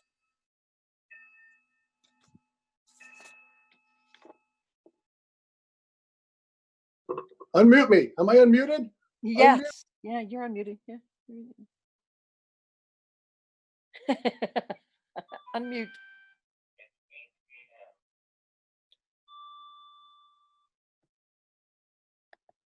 Saying unmute more. can hear me, right? Yeah. All right. I think unless I see the unmute again, I'll know. All right. Well, that's it. My time's up. Apparently, we only have this room rented until 8 o'clock, and then we're going to pay a heavy fee for going overtime. So I can't see the screen. NATO Green super woke jet wash is in the way. I didn't. He thought it was ethnic and tech, not ethics and tech. I think he got a little off. Good. And I tried to heckle during NATO, but unfortunately, they had me muted. So, well, thanks for having me. This talking about tech, comics are dealing with this now in a way never before, because prior to this, we went to comedy clubs. You get in your car and you drive to the club, and then you get on stage and there are people in the room. And so that's not happening now. And so this is what's happening. And it's really weird for some of us, because for 25, 30 years, we did the comedy in the club for the people. And so people call me now and say, hey, you want to do the show on the Zoom? And I say, how does that work? And they say, well, you'll perform in your living room. And I said, well, where will the audience be? Well, there'll be no audience. Well, sort of, they'll be at home or around the country somewhere. And maybe if you see them at all, they'll be the size of a chiclet in the corner, and mostly you won't hear them. And I said, well, that sounds that sounds great. And so this is how we're doing this now. And it just, as a comic, you can sort of see that the equivalent would be if you got, since NATO was talking about football, quarterback Tom Brady and said, can you throw some passes? You look like you throw some great passes. Yeah, I can throw the ball to anybody, anywhere. How about it? Can you throw it left-handed? Well, not really. Try to throw it left-handed for a while, and I'll give it a try. Hey, by the way, can we blindfold you? And the receiver won't be there. He'll be at home on a phone, and you'll see a stamp. Sure. So bear with us, comedians. Everyone's doing a good job. But NATO, aren't you a union organizer? Aren't the police in a union? Anyway, just checking that out there. Anyhow, so the weird thing about this is comedy in generally is like this, but tonight especially, you don't know your opening acts. And often that sort of, believe it or not, it pushes the audience one way or the other, depending on what kind of comic or opening speaker you have. So tonight was great. It was killer robots, and everybody is surveilling you with cameras. And the government is going to take over everything, and these robots are going to come kill us all. Now for the comedy of Johnny Steele. Boo! This is where the audience would boo if I actually could really hear the audience very much. Anyway, all right, I have some other notes. What were they? I don't even remember. Oh, yeah. Some wonderful things you people are talking about. These are great issues to be discussing and whatnot. And, whether it's killer drones or tracing or killer robots or surveillance that people might get their hands on, these are all issues that need to be looked into in the world of technology. But I'll tell you, I have my own problem. Here's the problem about my concern, that you should look into this ethics problem. Here's the deal. I pay about $15 a month to rent my router. And then I pay like $50 a month for my internet service provider. And then I pay another $25, $30 a month for a Hulu this and Crackle that and Amazon the other. And then I sit down at night to watch a movie here with all this brand new gear in, the Bay Area, the epicenter of global technology, some would say. And I turn on the TV, and within 7 seconds, my movie looks like a Monet painting, for Christ's sake. And then it goes to not available at this time. It's 8:30 on a weeknight. What time might the movies be available, for heaven's sake? I don't know, but if NATO can find out who wants to burn down the internet provider who can't give me my movie at 9 o'clock at night. Anyway, I know, first world problem. People always say that. First world problems. Oh, that's first world problems. Well, interestingly enough, that's where I live, in the first world. So therefore, that's a problem for me. I don't have an opportunity to come in at night and tell my wife that it was a bad day because the yak stepped on a landmine and now we can't plow the field. That's not going to happen here. I hope it doesn't happen to anybody, and I'm sure it does. But my first world problem is I shell out hundreds of dollars a month and then can't watch the damn movie at night.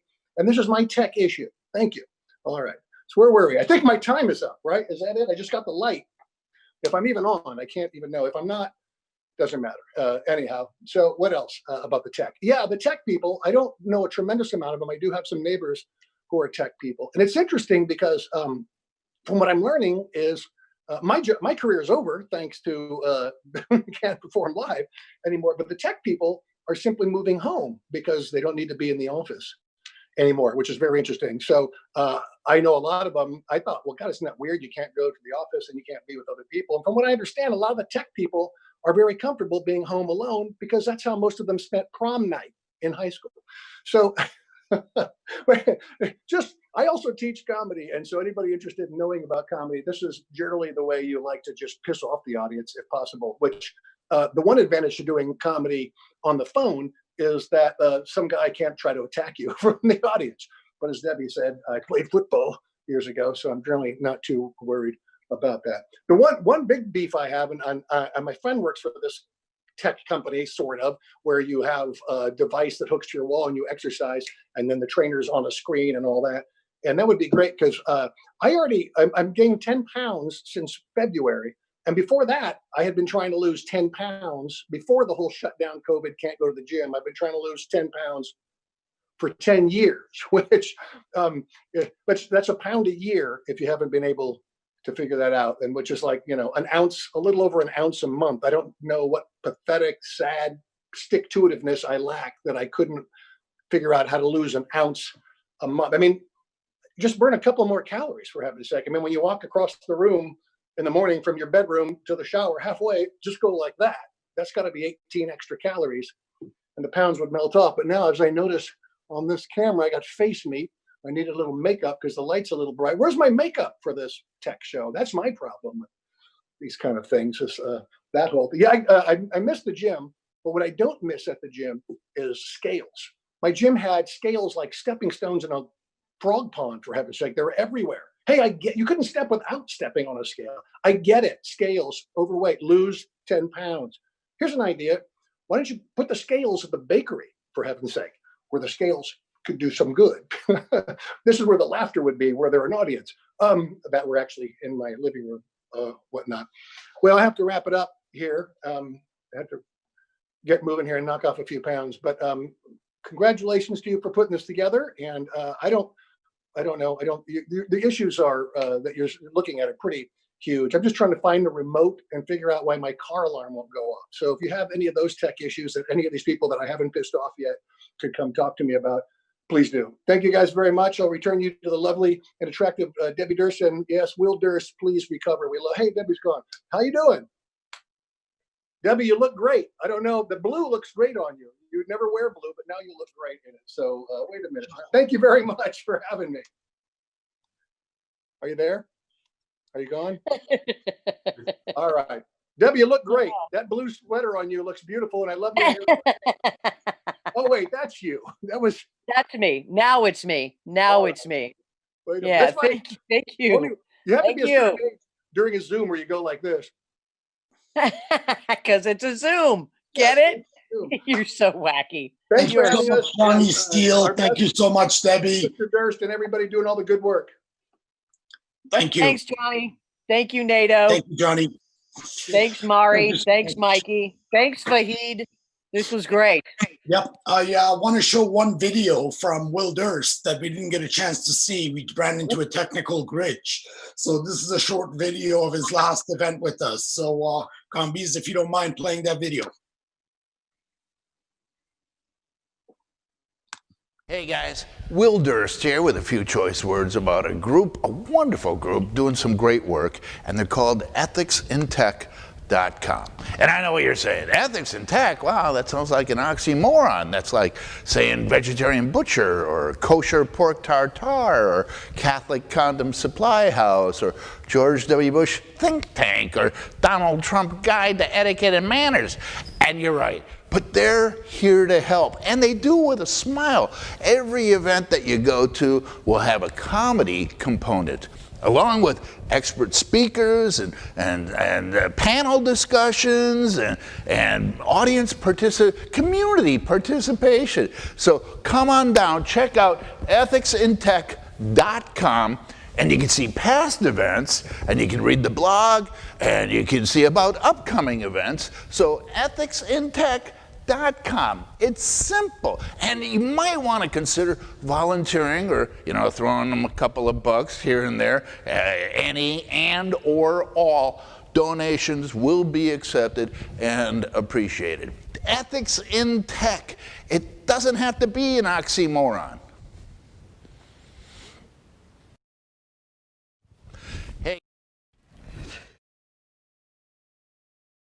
But I just want you to know that we're very active online social media sites. I want to thank all the presenters today and all the comedians. This event would not have been possible without them, especially with Campaign to Stop Killer Robots and Electronic Frontier Foundation and the Church of Fellowship of All People, as well as all the comedians that we had tonight, Nato Green, Johnny Steely, Mike and Mari, and Debbie Durst. Thank you so much all for your presentations. And of course, my dear colleague, Brett Wilkins. One thing I would like to encourage you to do is find a way to support us. We are not funded by any corporation. We are doing this grassroots, and grassroots means getting your involvement. So feel free to send us messages, subscribe to our email list, subscribe to our social media handles, and get engaged in the conversation. Hopefully we'll do these events in person so I can shake your hand in person, but that's not possible for now, and we'll be continuing with these events live on the web. Our next event is on August 6th at the same time at 6:30 to 8:15. It will be with Cindy Cohen and Mary Wirm from Campaign to Stop Killer Robots and the Executive Director of Electronic Frontier Foundation, Cindy. We'll have other speakers, including Janet Wheel from Code Pink, previously with Code Pink and SF 99% Coalition, and Reverend Dorsey Blake. So looking forward to seeing you on August 6th. Again, it will be a free event. All we ask for is your support, your time, and your enthusiasm. And for that, we're forever grateful. Thanks again for tuning in tonight.